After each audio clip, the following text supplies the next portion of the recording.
Bonjour tout le monde, c'est Sandrine. Alors je suis très heureuse de vous retrouver aujourd'hui pour vous présenter un livre. Il y a quelque temps, dans une vidéo, je vous avais montré succinctement les livres que j'avais trouvés à Noz.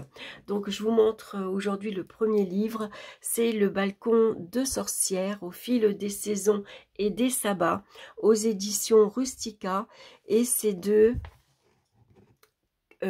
Caroline Chermot.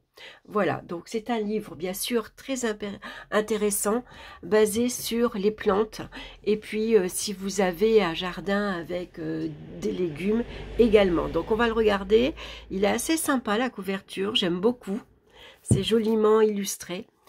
Donc ici, dans cet ouvrage, Caroline Chermot vous guide pas à pas dans la mise en place de votre projet pour le réfléchir de A à Z et le réussir du premier coup. Légumes de saison, plantes médicinales ou végétaux idéaux pour votre pratique de sorcière. Retrouvez plus de 20 fiches pour jardiner au fil de l'année et selon la célébration des sabbats. Voilà, et ici on a un petit mot ici sur Caroline Chermot. Alors, on va le regarder de suite ensemble. Donc, nous avons bien sûr un sommaire avec beaucoup de choses. Donc, on va retrouver bien sûr prendre soin de ses cultures, le premier chapitre. Le deuxième chapitre, c'est aménager son balcon de sorcière. Les végétaux pour un balcon de sorcière réussi. Et puis, les recettes de sorcière. Entre-temps, nous allons découvrir bien sûr les plantes médicinales, les fleurs et les plantes et les fruits et légumes. Donc il est assez complet. Donc nous avons ici une introduction. Elle vous parle comment elle travaille avec les plantes.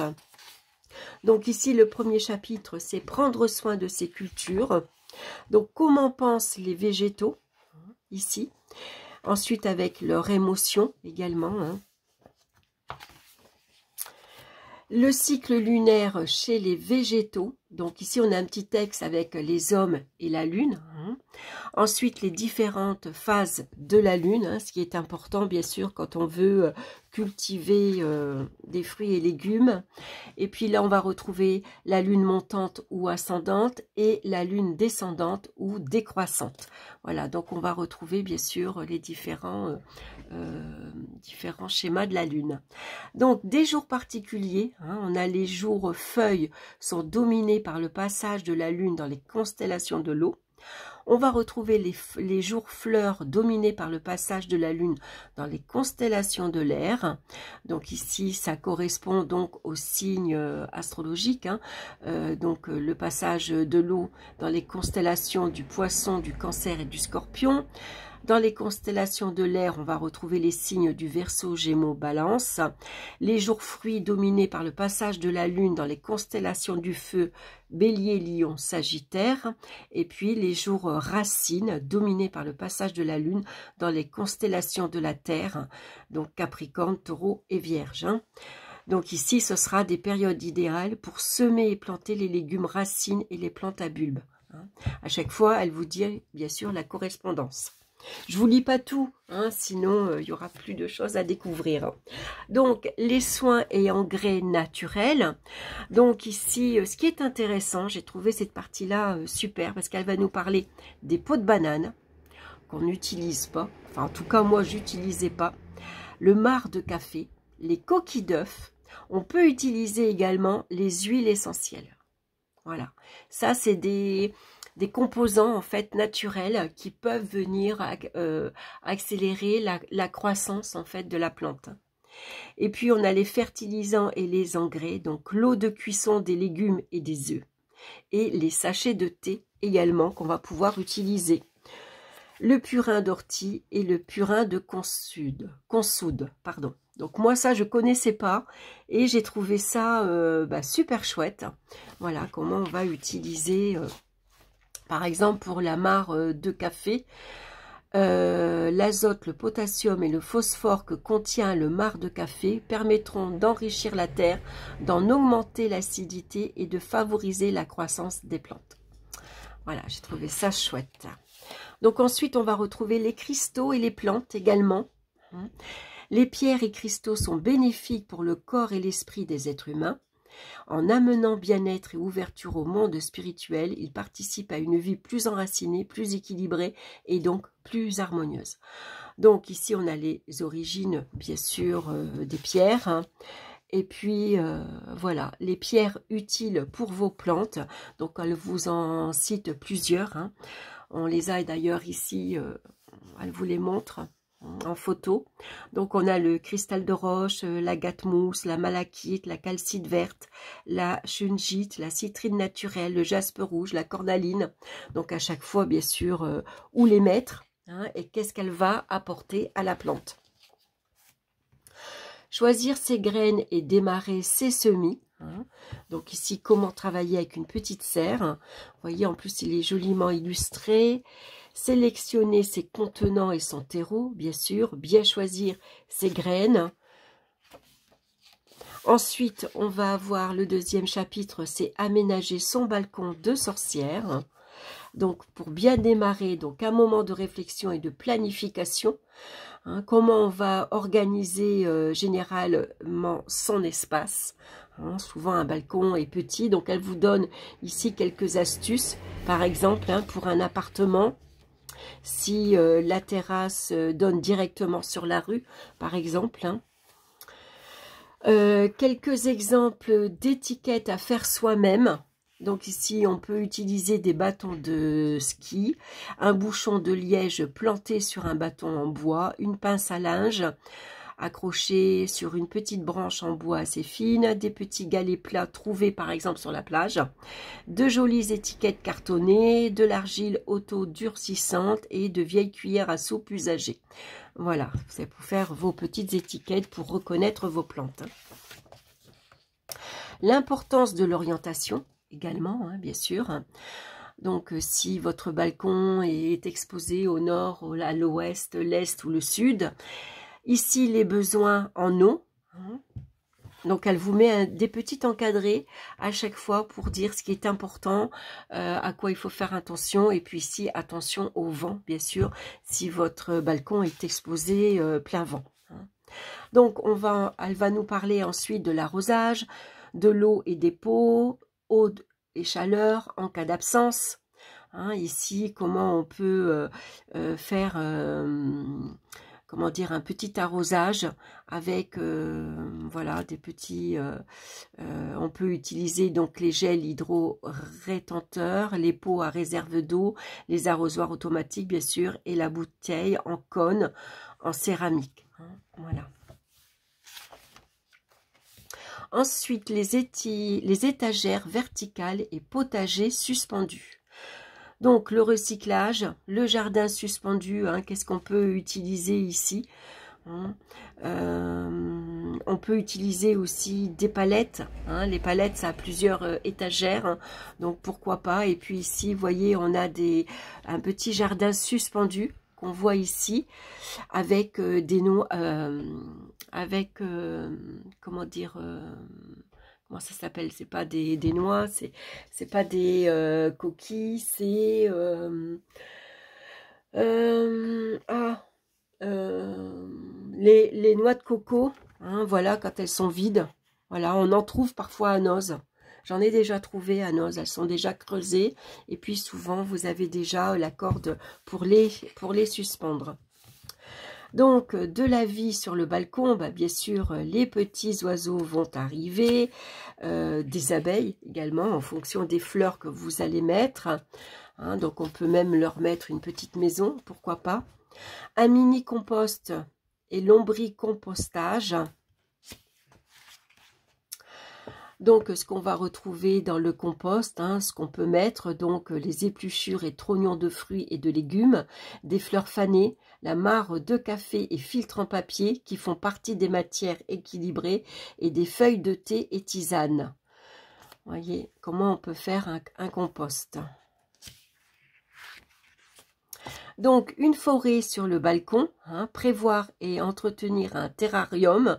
Voilà, donc ça, c'est sympa, hein, je vous montre hein, le terrarium. Voilà, si vous avez, on peut faire ça, par exemple, j'arriverai à le dire, j'arrive pas à trouver mes mots. Aujourd'hui, je suis fatiguée. Un aquarium, voilà, tout simplement, voilà, on peut utiliser un aquarium, on va mettre bien sûr du terreau, et puis on voyait, elle nous montre ici quelques plantes grasses qu'on peut utiliser. Donc ici vous avez comment faire, comment réaliser la création de votre mini forêt, le matériel et la préparation. Ensuite on retrouve les végétaux pour un balcon de sorcière réussi. Alors ça, j'aime beaucoup cette partie-là. On a bien sûr en photo ici l'achillée millefeuille. Donc, plante de l'été, elle est idéale en encens pour célébrer le sabbat de Lunazad. Donc, le sabbat pour le mois d'août. L'exposition, l'arrosage, la plantation, la floraison et la taille. Donc, description et propriété de l'achillée millefeuille, la symbolique, la magie, comment on l'utilise en magie et l'entretien. Voilà, et on va retrouver ça pour plusieurs plantes. Donc, c'est une partie que j'aime beaucoup. On va retrouver bien sûr la camomille. On a la même chose pour le laurier, la mélisse, la menthe, la passiflore officinale. Donc, j'aime beaucoup aussi la présentation. Je trouve que ce livre est joliment décoré. Le romarin officinal, hein. La sauge officinale. Donc tout ça, c'est des plantes que vous pouvez mettre sur votre balcon, par exemple. Le thym, hein, quand on n'a pas un jardin. Hein. Moi-même, j'ai pas de jardin. J'ai une petite cour, on va dire. Hein. Donc, je vais utiliser ces plantes-ci. L'aloe vera, la capucine. On retrouve la consoude officinale, qu'on trouve également... naturellement, moi quand je vais me promener dans les vignes, j'en trouve pas mal.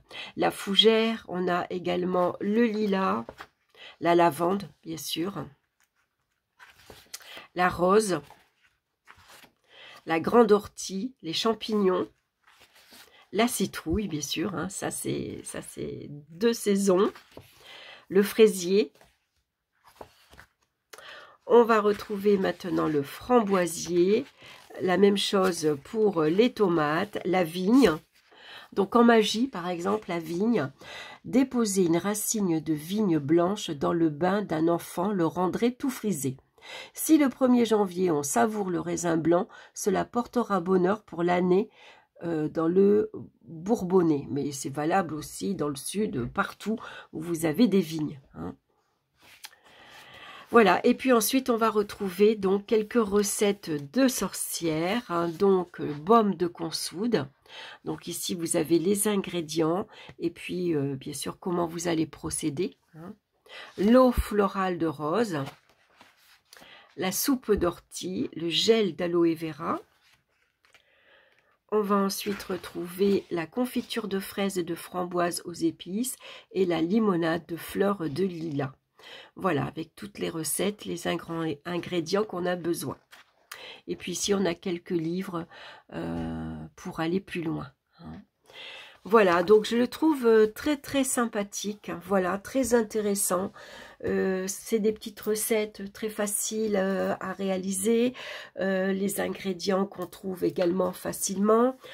Quand on a un balcon et qu'on ne sait pas toujours l'aménager, elle va vous expliquer comment faire, à quoi vous devez faire attention si votre balcon, comment il est exposé, faire attention au vent, quel est le meilleur terreau pour une plante.